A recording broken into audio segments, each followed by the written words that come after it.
Hi, I'm here to tell you everything you need to know about all the features and the important components to do with buying a dive cylinder. If you get this right, not only will you save some money, but you'll look cool and you'll not get stung with a crap cylinder.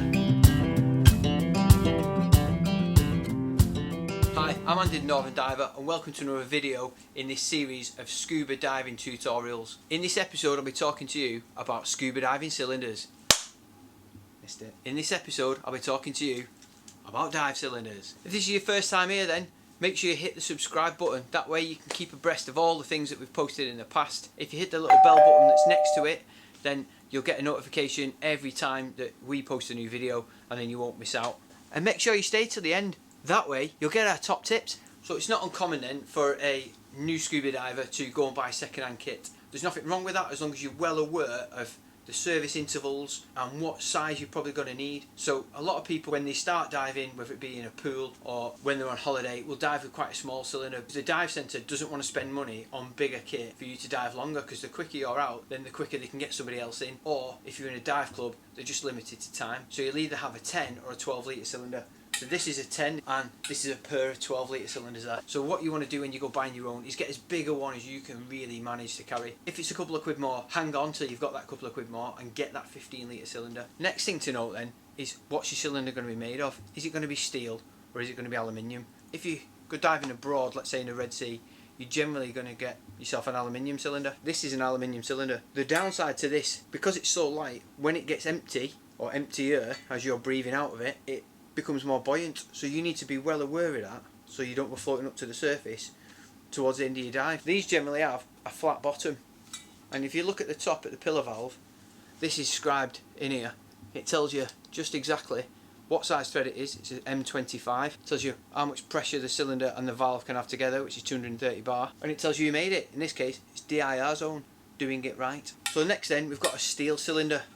So on the top of the cylinder is what's known as the pillar valve. This is the bit that you can open and close. What I like to do is keep a little face plate bung in there just to stop any crap, any spiders or anything climbing into my cylinder. I don't want to be breathing them in.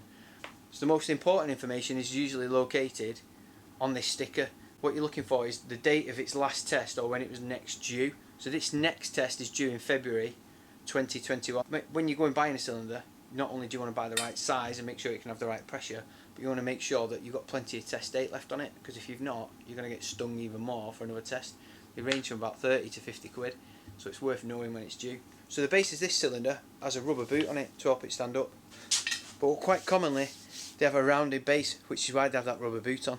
Although these cylinders, the bottom is shaped like a wine bottle.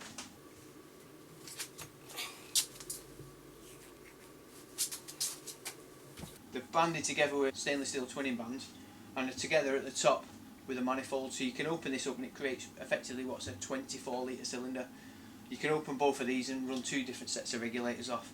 That's further down the line. This is obviously this video is aimed at, but just to make you aware of what a twin set is. So where this says M25 at the top, it's worth noting, depending on what kind of first stage regulator you use, you may, if you use an A clamp, you may need a DIN adapter.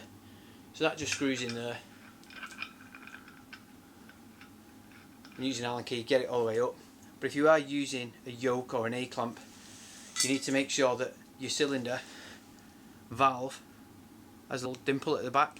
That way, as you do your regulator up, it's got somewhere to grab hold of, because without that you can't use them.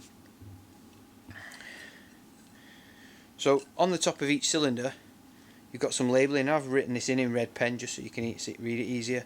So what this is telling us is its capacity is 12 litres. It's for compressed air. Its working pressure is 200 bar. Its test pressure is 300 bar, so that's more for the guy who's going to be testing it. And the need to know information is its chromoly, which is steel, and its empty weight is 12.11 kilograms. Notice there's no sticker on the top. That's probably because it's not really a full cylinder anymore. But you can see the date of its last test. Okay, its last test was done April 1989, which I'd suggest is why a couple of weeks ago I found it being cut up, because inside's got all rusty. So what's my top tip? Well, my top tip is, if you've been diving, there's a likelihood of some water might have just got inside the top of the pillar valve. So as you take your regulators off, whether you be putting the cylinder away for another day or you're taking it to the dive centre to get filled up with new breathing gas, is just pop the gas, and it just, if there's any liquid in it or moisture in there, it just blows it out. That way you're not getting an ingress of water into the cylinder, which is why that one there has just got chopped up, because it's knackered and rusty. So let me know in the comments at the bottom then if you've got any different kind of cylinders than what we've got here. Obviously they can go up to about 18 litres, which is far too heavy for me, and the smallest ones are down to about 1. If you do leave me any comments at the bottom, I'll be sure to reply and give you a thumbs up. And make sure you watch the rest of this series then, so you can catch up on anything that you might have missed, and the link is posted above. I'll see you on the next one. Thanks for watching.